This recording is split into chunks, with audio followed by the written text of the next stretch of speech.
দিন দিন বিএনপি তাদের জনপ্রিয়তা হারাচ্ছে, কারণ কি? চলেন কিছু নেতার বক্তব্য শুনি। রাজনীতি কিন্তু রাজনীতি, এটা কিন্তু আপনার গীতা বাইবেলের সঙ্গে সম্পর্ক নেই, কোরআন শরীফের সঙ্গে সম্পর্ক। রাজনীতিতে অনেক কিছু থাকে। এই মাথামোটা নেতা আরো বলে কোরআনের সাথে রাজনীতির কোনো সম্পর্ক নাই। এখানেই শেষ নয়, বিএনপিতে বর্তমানে পাবনা মেন্টাল হসপিটালের কিছু রোগীরাও যোগ দিয়েছে, যাদের কথাবার্তা শুনলে মনে হয় যে এদের মানসিক ট্রিটমেন্টের খুবই দরকার। যদিও তারা দিবা স্বপ্ন দেখছে গঠন করবে তারা সরকার। নামটি উচ্চারণ করতে হলে তারেক রহমানের ওযু করে নামটি উচ্চারণ করবেন। পাশায় নাই সাল রাধাকৃষ্ণ নাম। ওযু করে নামটি উচ্চারণ করবেন। ওরে না এসে কি সওয়াল, একটু চুপ কর। যে কিনা টয়লেটে যে ঠিক মতো পানি খরচ করে কিনা তার ঠিক নাই, সে আবার ওযুর উপদেশ দেয়। অজু ছাড়া কেউ পবিত্র হতে পারে না, কিন্তু এক মফিজ মার্কার নেতা অজু ছাড়া পবিত্র হওয়ার কথা বলছে। চলুন এবার সেই বক্তব্যটি শুনে আসি।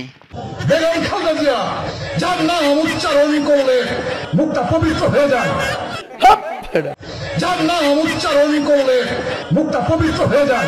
জ্বালা জ্বালায়ের বাসি নেই। ওরে মায়েন্দার, তুই তো মানুষের ঠিক মতো পামও দিয়া শিখিস নাই। কজে বেগম খালেদা জিয়ার নাম নিলি আমার ফরজ গোসল করা লাগে না, অটোমেটিক পবিত্র হয়ে যায়। ও ভাই মারো, মুঝে মারো মারো। 5ই আগস্টের পর থেকে সারা দেশে বিএনপির চাঁদাবাজি বেড়েছে ব্যাপক হারে, আর সেই সাথে কিছু মাথা মোটা নেতা উল্টাপাল্টা বক্তব্য দিচ্ছে বারে বারে। নাম নিলে প্রতিদিন ব্যস্ত দিচ্ছে। তোর মুখ আমি মুইতা দিমু। জ্বালা জ্বালায়ের বাসে নে বাপু, ওর মুহি খালি মুইতে দিলি হবে না, ওর মুহি তো আইগে দেওয়া উচিত। নাম নিলে প্রতিদিন ব্যস্ত দিচ্ছে।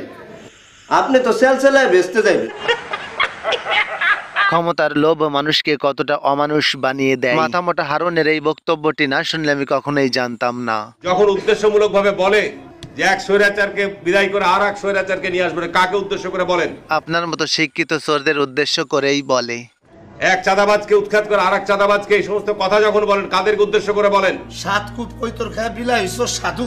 বর্তমান সময়ে কেউ যদি উচিত কথা বলে বিএনপি কিন্তু সেটি তাদের গায়ে টেনে নেয়। ওই যে কে যেন আজহার নাকি মাজার একজন আছে, আগে ওরা খাইছে এখন এরা খেতেছে না, কি বলছে না? ঠিকই তো বলছে, এখানে তো বিন্দু মাত্র কোনো মিথ্যা বলেনি। 2001 থেকে 2006 সাল পর্যন্ত বিএনপির দুঃশাসনের কথা জাতি আজও ভোলেনি। যা ইচ্ছা তা বলতেছে মৌলানা মৌলবীরা, এবং হেলিকপ্টারে যাইতেছে, গাড়িতে যাইতেছে, লাখ লাখ টাকা নিতেছে। এটা তো একটা ব্যবসা বাণিজ্যের ব্যাপার।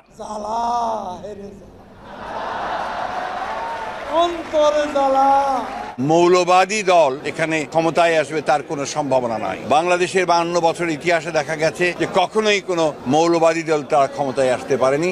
কোনোদিন আসে নাই, তাই বলে যে আগামীতে আসবে না এমন তো কোনো ধরাবাঁধা নিয়ম নেই। বিএনপি নির্বাচন ছাড়া কিছু বোঝে না। আমরা বারবার বিএনপি বলছি যে আমাদের অতি দ্রুততম সময়ের মধ্যে নির্বাচন অনুষ্ঠিত হওয়া দরকার। এখানে বিএনপি ক্ষমতা আসবে না, কে ক্ষমতা আসবে? কে ক্ষমতা আসবে বাংলাদেশে? নির্বাচন যদি সত্যিকারে সুষ্ঠু হয় তাহলে লিখে নিতে পারেন যে আগামীতে রাষ্ট্র ক্ষমতায় আসবে বাংলাদেশ জামাতে ইসলাম। আস্তে আস্তে ভোগ করেন, একদিনে খায়েন না।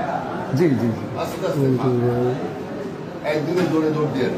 এই হলো বিএনপির আদর্শ, তাই না? কিভাবে খেতে হবে কর্মীদের প্রশিক্ষণ দেয়া হচ্ছে। তাহলে চিন্তা করুন, আমি